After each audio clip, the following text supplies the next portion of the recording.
세상의 시작이 있듯이 마지막도 있습니다. 그 마지막은 예수님이 공의로 심판하시는 날입니다.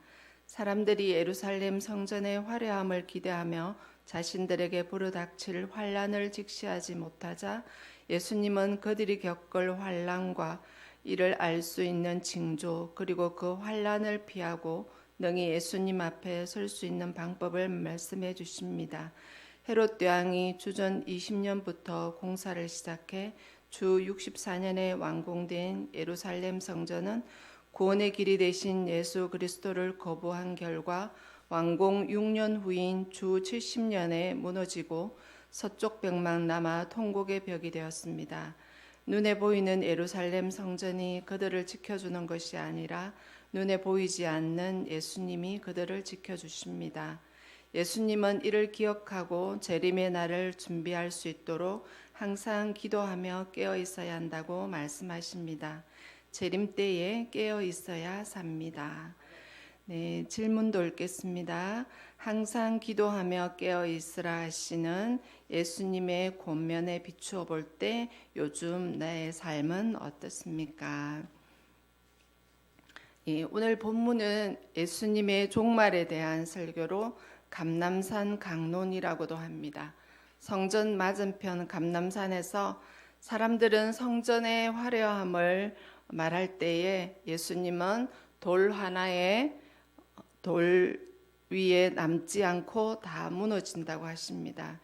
인류 역사의 시작과 끝은 하나님께 있습니다.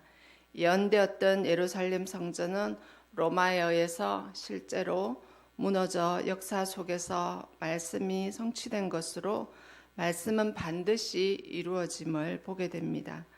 우리도 우리가 가진 것으로 건강이든 물질이든 그것이 우리 안전을 보장해 주지 못합니다. 말세의 때를 살아가는 우리들이 붙들어야 하는 것은 오늘 나에게 주어진 자리에서 말씀과 기도로 재무장하고 재림의 여러 가지 징조들을 보면서 세상 사람들처럼 흔들리는 것이 아니라 더 깨어 기도하고 시대를 분별하는 성도로 살아야 되겠습니다. 그래서 주님 다시 오시는 그날이 우리에게는 감사와 찬송이 되어야 되겠습니다. 오늘 본문 말씀을 다시 묵상하면서 우리가 붙들어야 하는 것이 무엇인지 다시 보도록 하겠습니다. 공동체 성경 읽기 다시 하도록 하겠습니다. 제21장 예수께서 눈을 들어 부자들이 헌금함에 헌금 넣는 것을 보시고 또 어떤 가난한 과부가 2렙돈 넣는 것을 보시고 이르시되 내가 참으로 너에게 말하노니 이 가난한 과부가 다른 모든 사람보다 많이 넣었도다. 저들은 그 풍족한 중에서 헌금을 넣었거니와 이 과부는 그 가난한 중에서 자기가 가지고 있는 생활비 전부를 넣었느니라.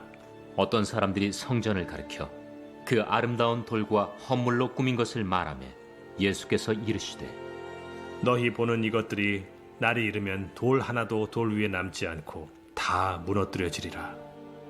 선생님이요, 그러면 어느 때에 이런 일이 있겠사오며 이런 일이 일어나려 할 때 무슨 징조가 있사오리까? 미혹을 받지 않도록 주의하라. 많은 사람이 내 이름으로 와서 이르되 내가 그라하며 때가 가까이 왔다 하겠으나 그들을 따르지 말라.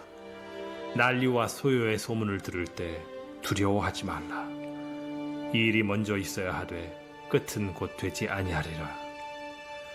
민족이 민족을, 나라가 나라를 대적하여 일어나겠고 곳곳에 큰 지진과 기근과 전염병이 있겠고 또 무서운 일과 하늘로부터 큰 징조들이 있으리라. 이 모든 일 전에 내 이름으로 말미암아 너희에게 손을 대어 박해하며 회당과 옥에 넘겨주며 임금들과 집권자들 앞에 끌어가려니와 이 일이 도리어 너희에게 증거가 되리라. 그러므로 너희는 변명할 것을 미리 궁리하지 않도록 명심하라. 내가 너희의 모든 대적이 능히 대항하거나 변박할 수 없는 구변과 지혜를 너희에게 주리라.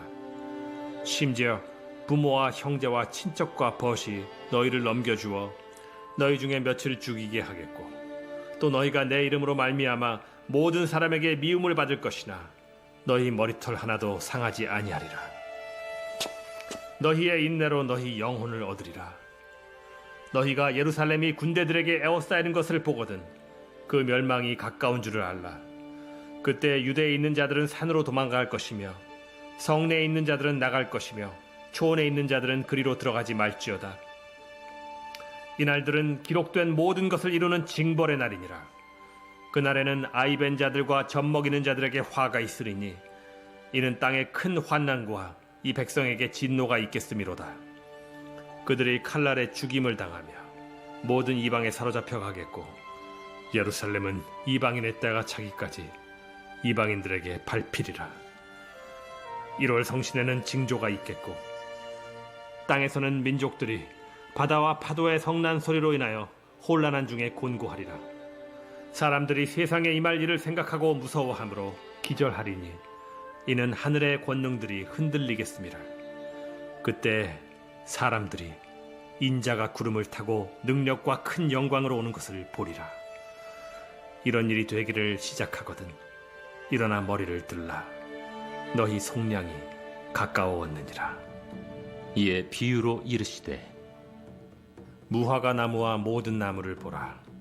싹이 나면 너희가 보고 여름이 가까운 줄을 자연히 아나니 이와 같이 너희가 이런 일이 일어나는 것을 보거든 하나님의 나라가 가까이 온 줄을 알라.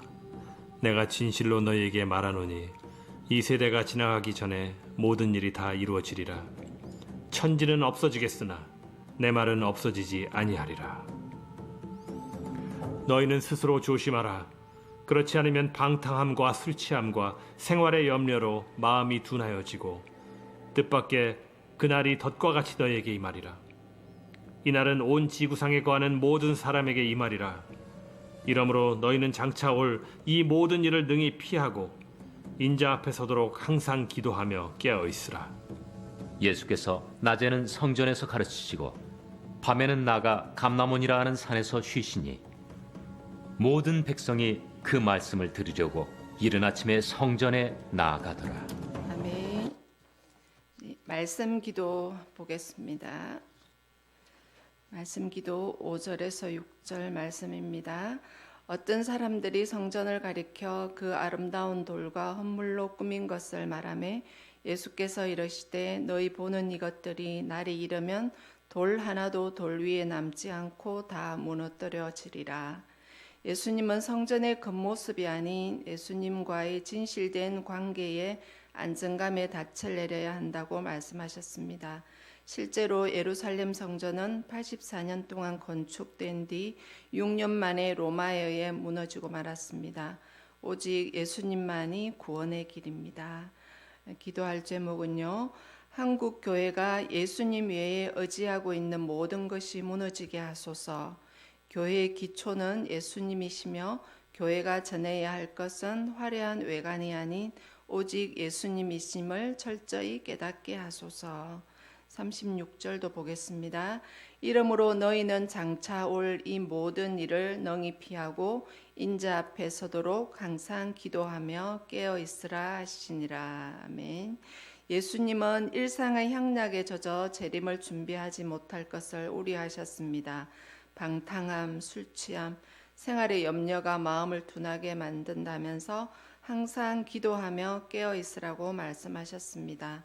우리의 시간은 재림을 소망하며 준비하는 데 서여야 합니다. 기도할 제목 보겠습니다. 선교사들이 항상 기도하며 깨어있게 하소서. 다가오는 하나님 나라를 전할 때 믿지 않는 영혼들이 임박한 심판을 깨닫고 돌이켜 하나님께 구원받는 역사가 들불처럼 일어나게 하소서. 이렇게 두 가지 기도 제목을 놓고 기도하겠습니다. 한국 교회가 전하고 선포한 것을 오직 살아계신 예수님뿐임을 깨닫게 하시고 열방 가운데도 선교사들을 통해 믿지 않는 자들이 주께로 돌아오는 역사를 보게 해달라고 함께 기도하도록 하겠습니다. 하나님 은혜를 감사합니다. 오늘 공간에